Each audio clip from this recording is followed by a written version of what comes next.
View इतना सुंदर है इस ट्रिप का कि मुझे अलग से व्लॉग बनाना ही पड़ा। यहीं पे मैंने पिछला व्लॉग एंड किया था और यहीं उड़ीसा बॉर्डर से मैं ये वाला व्लॉग शुरू कर रही हूँ।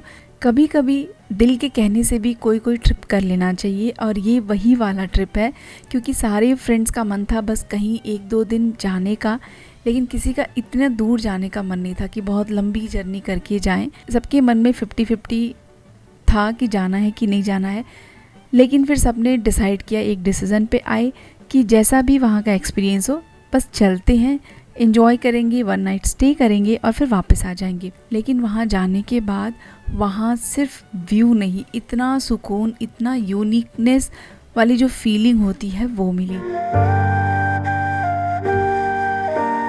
अब धीरे धीरे शाम हो रही है यहाँ पे और हमें सनसेट देखने के लिए ही माउंटेन पे जाना है, तो हम जितना जल्दी हो सके जा रहे थे।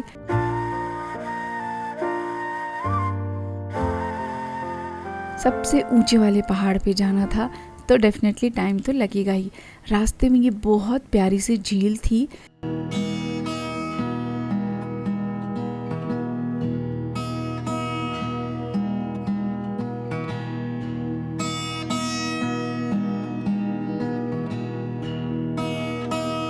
हमें लगा कि थोड़ी दूर होगा, बट ये झील पूरा नीचे से लेकर के ऊपर पहाड़ तक हम गए और ये झील सारे माउंटेन्स के बीच में फैली हुई है।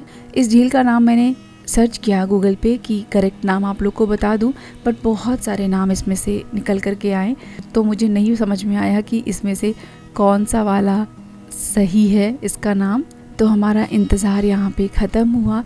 हमने यहाँ पे टिकट लिया अंदर जाने का और वो लोग वहाँ पे बोले कि आपको नाइट स्टे नहीं करना है, क्योंकि वो माउंटेन है और वहाँ पे कोई भी फैसिलिटीज़ नहीं है। अगर आपको कोई भी इमरजेंसी होगी, कुछ भी होगा, तो आप किसी को नहीं बुला सकते हैं। तो कम्प्लीटली अपने ऊपर खुद का रिस्क था, तो इसलिए वो लोग क्लियर कर देते हैं टिकट देने के टाइम पे भी कि आप जाइए, सनसेट देखिए, थोड़ा टाइम स्पेंड करिए और वापस आ जाइए।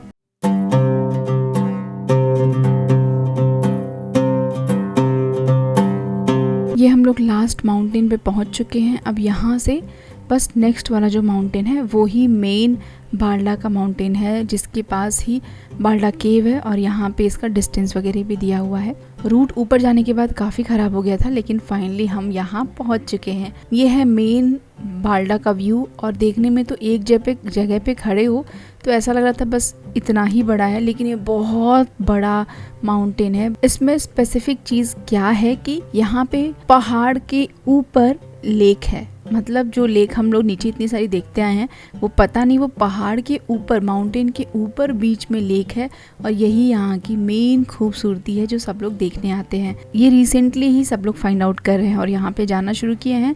और अब यहाँ पे प्लास्टिक वेस्ट बहुत सारा क्रिएट करने लगे हैं लोग। तो ह्यूमन प्रॉब्लम सबसे बड़ी यही है कि जहाँ पे भी जाते हैं वहाँ पे प्लास्टिक वेस्ट बहुत ज़्यादा क्रिएट कर देते हैं। तो प्लीज़ अगर कोई भी प्लास्टिक की चीज़ कैरी कर रहे हैं तो अपने साथ उसको वापस लेकर के आ जाए। तो वो एक साइड का व्यू था और अब हम नाइट स्टे के लिए कोई प्लेन सरफेस सर्च कर रहे हैं जो कि थोड़ा सा दूर हो, थोड़ा सा साइड हो, सनराइज़ जब हो तो उसका व्यू भी दिखे अच्छे से और सेफ प्लेस हो और एकदम प्लेन हो, ढलान ना हो। और जब तक सूरज का उजाला हो तब तक ही हमें वो जगह मिल जाए, हम अपना टेंट वगैरह भी थोड़ा सा सेट कर लें। उसके बाद फिर हम सनसेट देख करके और अपनी नाइट की शुरुआत करेंगे। ये हमारा प्लान था, क्योंकि पिछली बार डियोमाली जब हम ट्रिप पे गए थे तब हमें आइडिया नहीं था। फर्स्ट टाइम हमारा वो कैंप ट्रिप था और हमें बहुत प्रॉब्लम हुई थी।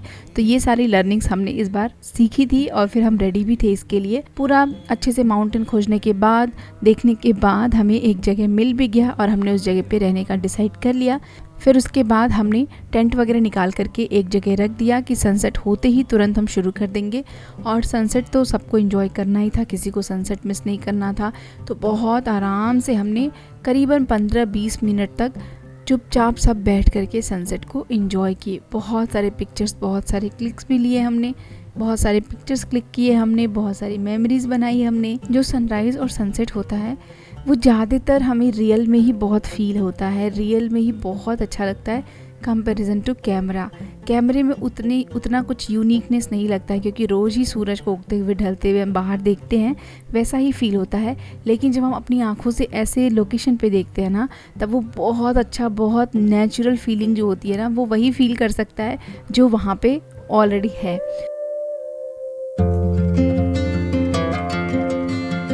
फिर शाम होते ही इतनी ज़ोर से हवा चलने लगी, ठंड हो गई, क्योंकि माउंटेन पे बहुत ठंड होती है। हम पिछली बार भी इस चीज़ को देख चुके थे, तो इस बार सबने अपना जैकेट्स वगैरह, कैप, एक्स्ट्रा कैप्स, ग्लव्स सब कुछ लेकर के आए हुए थे। फिर यहाँ पे हमने टेंट की सेटिंग की। टेंट को सेट करने के बाद फिर हमारा शुरू हुआ डिनर पार्टी। डिनर पार्टी में यही था, एकदम प्लेन, क्योंकि हम अपना स्टव लेकर के गए थे और एकदम हवा बहुत चलती है वहाँ पे, पता ही था हमें। तो रेडीमेड जो सूप पैकेट्स होते हैं वो हम सूप्स लेकर के गए थे और मैगी के पैकेट्स लेकर के गए थे। बहुत मज़ा आया। बोन फायर किया हमने यहाँ पे।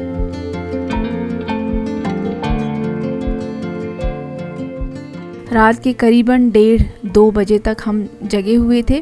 उसके बाद 1-2 घंटे सोए हम। तो सनराइज़ का टाइम करीबन 5:15 ऐसा दिखा रहा था, तो हमने सोचा टाइम से जग जाते हैं। तो सनराइज़ देखने के लिए हमें टाइम से जगना भी था। ये था आज का व्लॉग। हमने सनसेट देखा, पहाड़ के ऊपर एक सुंदर सी लेक मिली हमें, झील, और ओवरऑल हमारा ट्रिप काफ़ी अच्छा गया। हमने बहुत अच्छे से एंजॉय किया, बच्चे बहुत अच्छे से एंजॉय किए। ठंड तो मतलब अपर लेवल का था, तो बहुत ठंड लगी हमें। तो ये था हमारा कैंप व्लॉग। आई होप आपको अच्छा लगा होगा। फिर से मिलती हूँ नेक्स्ट व्लॉग में, जिसमें मैं आपको सनराइज़ और कुछ और चीज़ें बताऊँगी। तब तक के लिए बाय बाय, टेक केयर।